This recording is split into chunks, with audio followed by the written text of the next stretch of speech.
warahmatullahi wabarakatuh. Good malam untuk semuanya. Nih Taiwan sudah jam berapa teman-teman? Jam 21.38 menit. Aku habis ngijeti bosku teman-teman alias pasienku. Nah, habis itu ini teman-teman aku lanjutkan tugasku di dapur ya. Aku masih banyak tugas, masih mengukus telur. Sudah aku kukus teman-teman yang telurnya. Tinggal mengukus ubi untuk bekalnya bosku besok. Dan aku mencuci mangkok cangkir. Nah, di situ aku lap-lap meja, sapu-sapu lantai setar dari ruang makan sampai dapur. Nah, seperti ini teman-teman tugas kita di Taiwan ya, merawat pasien plus tugas ART seperti hari-hari kita di rumah. Jadi di Taiwan tuh tidak semudah yang kita bayangkan, tidak seindah foto profilnya saja. Oke teman-teman, ini malam ya, aku masih jam muli, masih semangat untuk muli. Aku belum mandi juga, rencananya ini nanti aku mau keramas. Nah, berhubung ini Taiwan musim dingin banget ya teman-teman, makanya aku pakai jaket tebal. Ini tadi ceritanya aku kembaran sama bosku, ini jaket yang beliin mamanya Bu Bos teman-teman, dan mamanya Bu Bos dan Pak Bos kalau beliin barang-barang apa saja itu disamakan ya. Aku dengan Bu Bos tuh disamain, tidak dibedain, walaupun aku di sini sebagai ART tetap disamakan kelasnya Bu Bos. Jadi harganya tuh juga jutaan teman-teman. Ini jaket sepasang sama celana ya. Itu mamanya Bu Bos yang beliin, uang Taiwan tuh berapa? 6.980 NT, setara uang Indonesia 3,5 juta teman-teman. Luar biasa. Jadi apa ya, aku benar-benar bersyukur ya dipertemukan bos yang sangat baik sekeluarga dan tidak apa ya, tidak membeda-bedakan aku di sini sebagai ART ya, sudah dianggap seperti keluarga. Dan senangku di sini teman-teman, aku tuh tetap bisa menjalankan sholat 5 waktu, tidak dilarang. Dan waktunya puasa Ramadan, aku juga bisa menjalankan puasa Ramadan. Dan kalau aku keluar teman-teman, keluar dari rumah ya, aku pakai hijab di sini sejak 6 bulan ya. Nah, karena di rumah tidak diperbolehin memakai jilbab. Ya, kalau bosku yang asli bosku no comment sih teman-teman ya. Dulu aku pernah di rumah tuh pakai sama mamanya bosku yang cowok ya. Itu dibilangin kalau di rumah gak usah pakai ya. Yang penting kita berpakaian sopan dan rapi, dan intinya yang sopan lah teman-teman ya. Yang rapi dan sopan, pantas dipandang mata gitu ya. Intinya nggak pendek banget gitu loh ya, pakai panjang yang sopan walaupun tidak berjilbab di rumah ya. Kalau keluar rumah kayak ke taman, diajak jalan-jalan, ke rumah sakit itu pakai jilbab tuh. Gak dimarahi sama bosku, no comment ya. Bahkan kalau aku ada masalah itu bosku bilangin aku untuk apa ya, sholat, tanya kepada Allah katanya. Mini kamu tanya kepada Allahmu gimana katanya. Ya seperti itu yang aku suka itu ya teman-teman ya. Di sini tuh bosnya baik sekeluarga dan menghargai sesama dan menghargai agama sesama. Itu yang aku suka.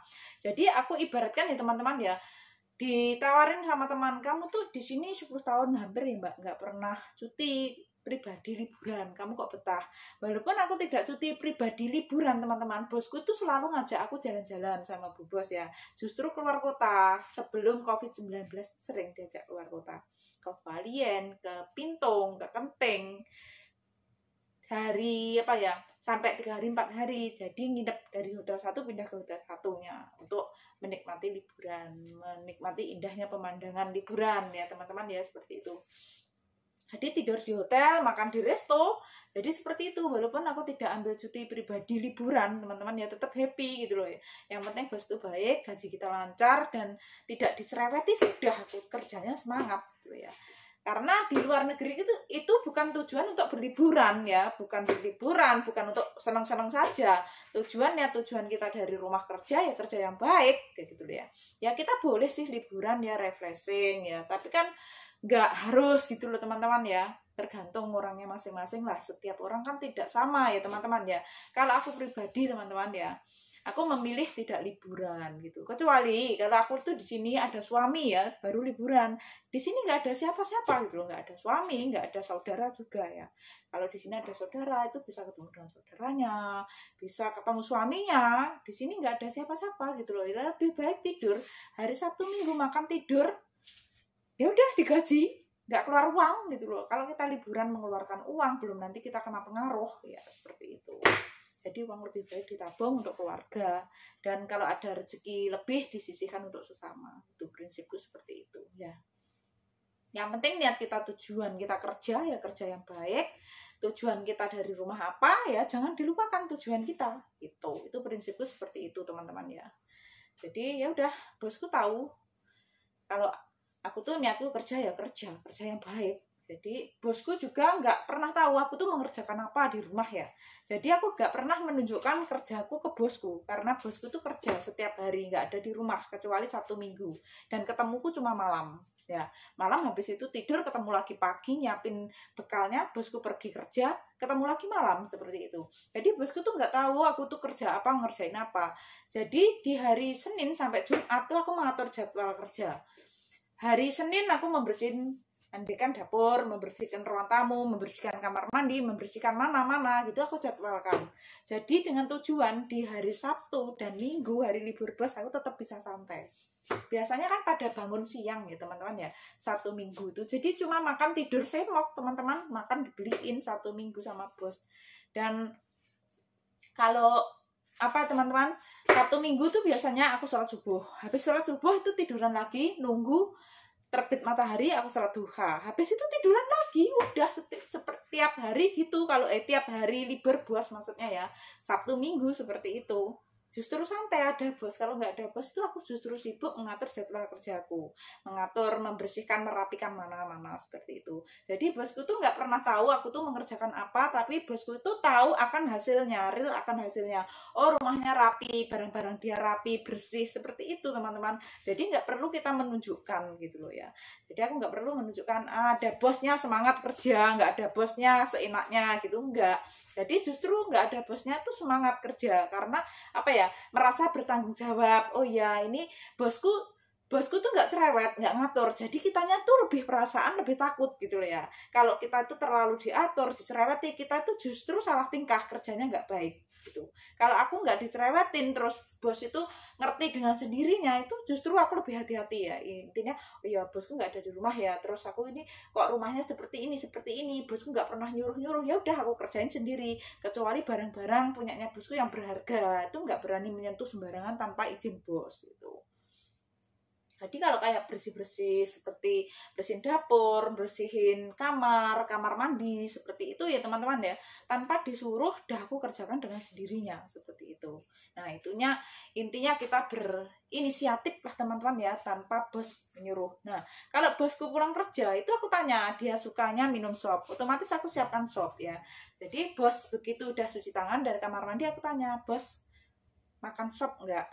Kalau bosku bilang iya, ya udah aku panasin, aku kasih, seperti itu. Jadi kita itu nggak usah disuruh, kita inisiatif sendiri. Kita tanya kesukaannya bos itu apa, kita siapin, dan bos pulang kita tanya, ya udah seperti itu. Kalau bos kita itu baik teman-teman ya, itu bos itu akan terketuk dengan sendiri hatinya. Ya udah seperti itu. Kayak contohnya bosku, bu bosku yang aku rawat, pasienku sakit ya, dia sakit stroke ya, dia tuh badan tangannya tuh bengkak semuanya ya. Saat aku kesini awalan tanganku aku masukin teman-teman, maaf ya dingin. Terus aku tuh inisiatif dengan sendiri, dengan cara bagaimana ya bu bosku itu agar badannya kempes dan bisa normal lagi, bisa berjalan, otaknya main. Itu dengan metode pemijatan terapi pakai air hangat. Itu ideku teman-teman ya, itu tahun 2016. Nah itu aku lakukan selama 1 tahun prosesnya. Setiap malam aku luangkan waktuku untuk memijat bubos 1 jam sampai 1,5 jam tuh ya. Seharusnya aku sudah bubuk cantik, istirahat, aku luangkan untuk memijat bubos habis mandi sebelum tidur. Nah itu aku pijat, aku ambil botol ya, seperti ini teman-teman ya, ini contoh saja ya. Nah ini botol kaca, aku isi setengah air dingin, setengah air panas, aku kocok-kocok. Jadi dari arah telapak kaki aku pijatkan ya, gilir-gilirkan gini seperti ini teman-teman. Nah karena orang stroke teman-teman ya, orang stroke itu peredaran darahnya kurang lancar. Dengan adanya metode pemijatan terapi pakai air hangat, itu adalah melancarkan peredaran darah. Jadi ibaratkan kayak barang ya, air gitu aja ya teman-teman, air ditaruh di freezer kan itu akan membeku. Sama orang yang stroke itu seperti itu, darahnya seperti barang atau air yang ditaruh di dalam freezer, itu membeku. Nah dengan adanya pemijatan air hangat itu akan cair, meleleh, dan bisa berjalan lancar. Dan alhamdulillah bu bosku pada akhirnya bisa berjalan, bisa gosok gigi, bisa balik badan, bisa ngomong, otaknya pun jernih. Nah, seperti itu. Membuahkan hasil yang luar biasa. Itu metode pemijatan air hangat yang aku temukan itu, yang aku terapkan untuk memijat bosku tuh dokter belum menemukan teman-teman ya. Dan pemijat ahlinya yang biasanya dipijatin bosku itu ya, untuk didatangi bosku 2 minggu sekali yang jauh ya, memakan waktu 2 jam apa berapa gitu loh, perjalanan PP, belum macet di perjalanan, belum antri, itu juga belum tahu caranya. Jadi setiap kali bosku tuh mijetin Bu Bos, pulang dari pijet itu oke ya, itu apa, kulitnya, tangannya, kakinya tuh agak kempes, tapi besoknya tuh udah melembung-melembung lagi gitu loh. Terus aku tuh bingung gitu loh, gimana caranya. Terus aku dengan ide ini tadi, proses pemijatan dengan metode terapi pakai air hangat. Jadi teman-teman kalau ada saudaranya atau ada kerabat dekatnya, tetangga atau siapa saja yang mengalami kayak stroke seperti itu teman-teman ya, coba dipijat pakai terapi seperti yang aku jalan ini. Yang aku lakukan untuk Bu Bosku membuahkan hasil yang luar biasa. Lepas dari 8 macam obat yang mahal, ramuan yang mahal-mahal, terus burung walet seriti itu teman-teman sekarang udah nggak minum lagi. Dulu tuh minum mahal loh harganya. Dan ini Pak Bosku mulai beli lagi. Ini aku contohkan saja.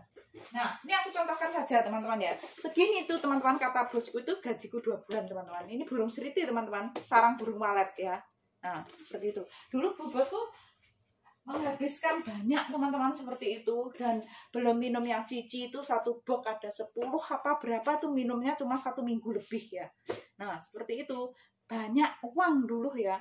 Dan akhirnya lepas dari 8 macam obat, dokter mengatakan perkembangannya oke, jadi Bu Bosku sudah nggak minum obat yang 8 macam itu, cukup minum 4 macam sekarang. Obat dokter, kandungan pertama, kandungan, obat dokter, obat kotak, sama vitamin. Sudah seperti itu. Jadi pengeluarannya bosku juga nggak banyak lagi. Dan lepas dari kursi roda, kemana-mana bisa jalan di pupu dari samping. Gandeng tangan mesra sama bosku biasanya Bu Bos kalau keluar kota. Pakai kursi rodanya kalau ke rumah sakit saja ya, 1 minggu tuh 2 kali, hari Selasa sama Kamis. Karena apa? Pakai kursi roda itu mencari amannya saja. Karena apa? Naik mobil rumah sakit tuh tinggi, jadi kursi rodanya bisa naik ke atas langsung gitu.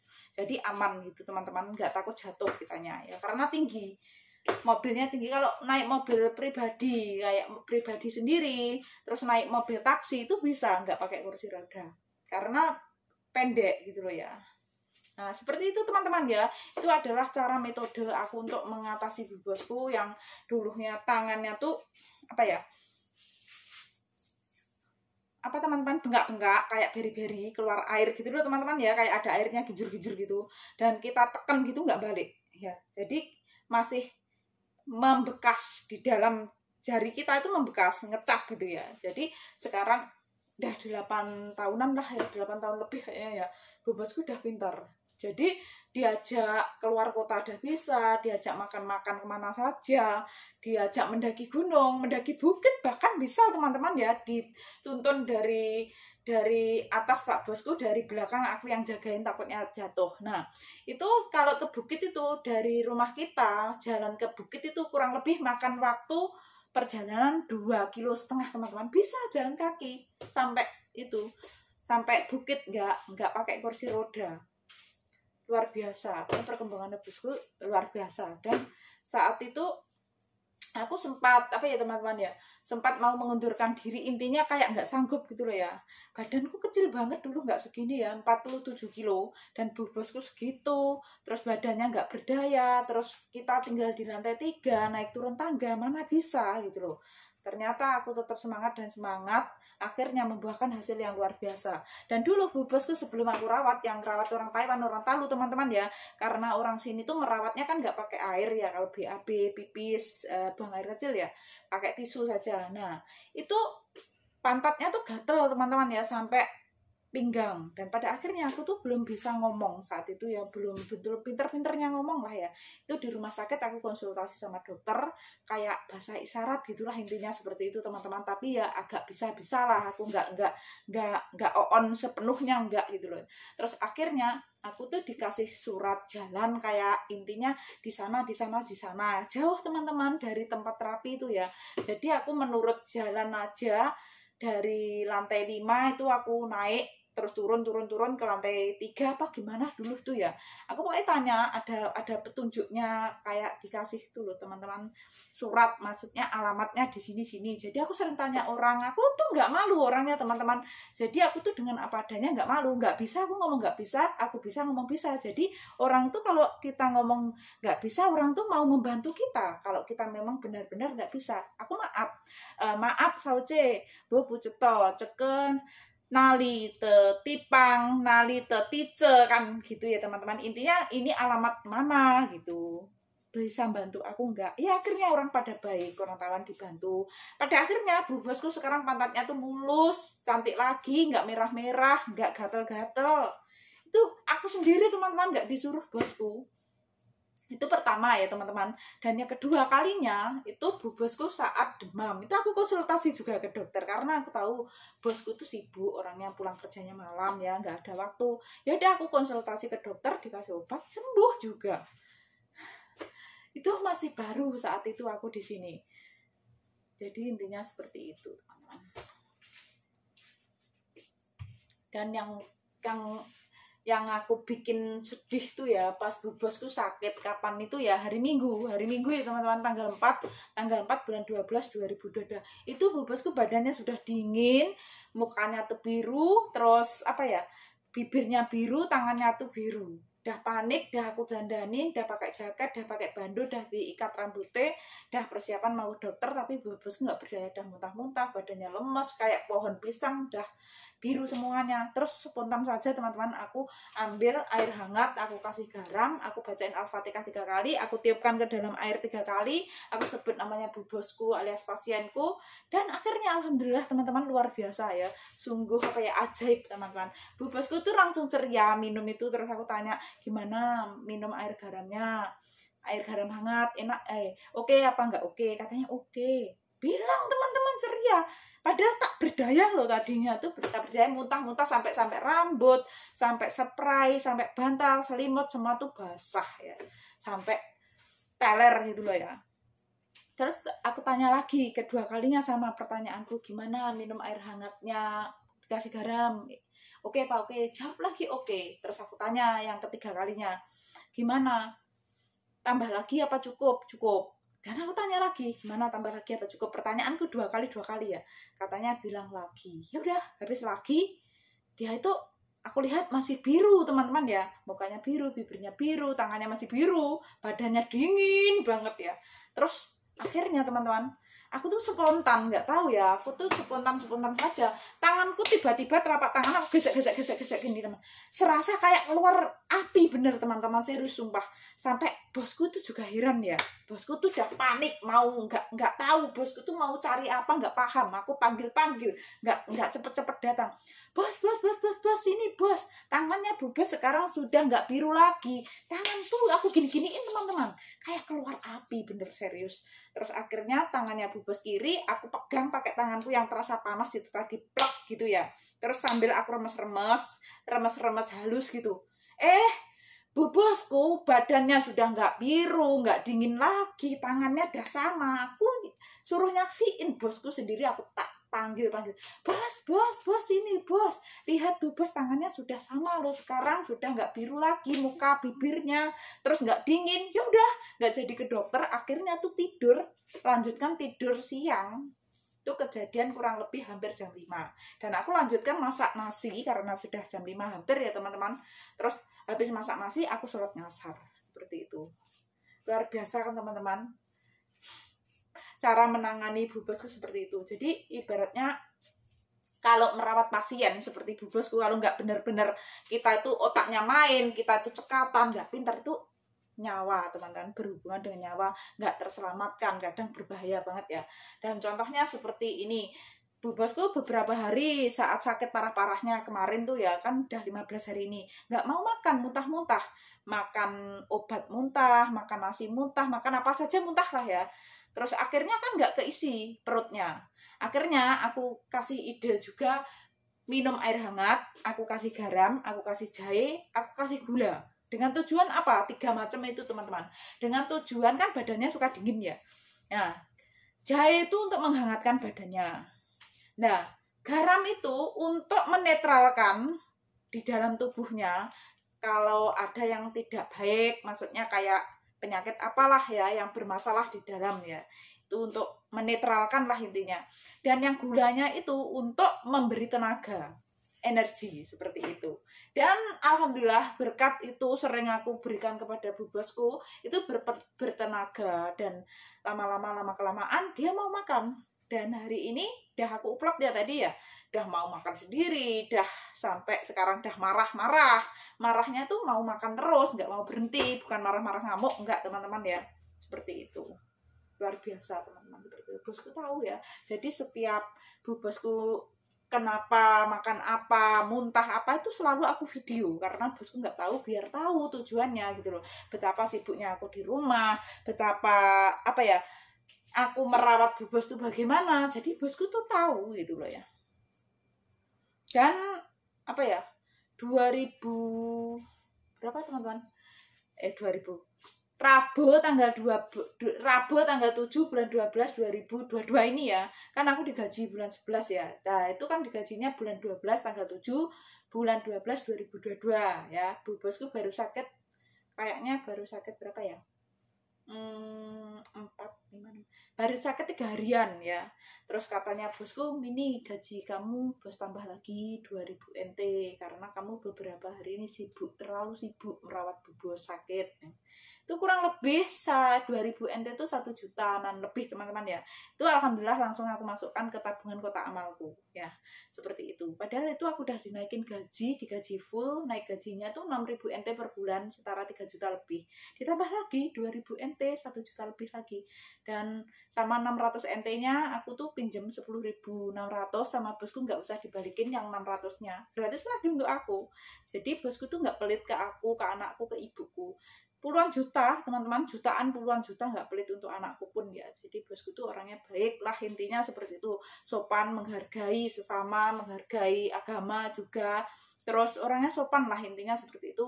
Jadi aku tetap bertahan ke satu bos dan tidak tergiur di luaran sana, mau gaji tinggi, mau bisa libur, mau apa ya, ibaratkan belum tentu aku nanti kalau pindah bos mendapatkan bos sebaik ini, belum tentu juga aku cocok, belum tentu bosku cocok dengan aku juga, dan belum tentu nanti aku diizinin untuk sholat, untuk makan kesukaanku di Indonesia, ala Indonesia bebas seperti di rumah bosku, belum tentu gitu loh. Jadi aku nggak akan tergiur dengan akan gaji tinggi lah, akan apa, disyukuri apa yang sudah ada itu indah ya. Alhamdulillah dengan berkat aku bersyukur dengan gajiku saat belum dinaikkan, masih gaji biasa dulu, aku tetap bersyukur walaupun itu teman-teman mengarahkan nggak pengen pindah ke pabrik ke inilah gaji yang lebih tinggi, itu aku cukup jawab ya aku bersyukur aja lah dengan gaji yang saat ini aku terima. Alhamdulillah teman-teman, gajiku langsung naik, dinaikin terasa gaji pabrik ya, seperti itu, lebih dari gaji normal Taiwan, bahkan ceperan luwih mantap ya. Jadi hidup tuh cukup bersyukur, itu indah ya. Gitu saja, aku mau lanjutkan cuci piring dan mau kukus ubi teman-teman, karena ini udah malam dan udah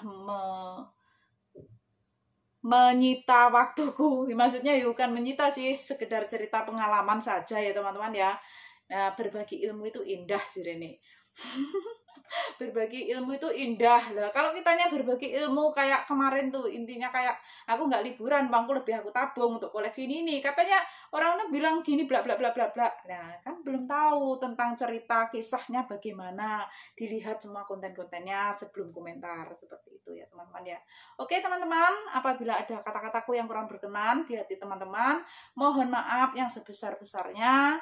Ini cuma sekedar cerita tentang pengalaman dan cara aku mengatasi pasienku seperti itu ya. Apabila ada kata-kataku yang kurang berkenan di hati teman-teman, mohon maaf yang sebesar-besarnya, dan semoga bermanfaat dari sebuah kisahku ya, karena ini adalah suatu kisahku yang luar biasa. Oke, akhir kata wassalamualaikum warahmatullahi wabarakatuh. Thank you semuanya. PP good malam untuk semuanya.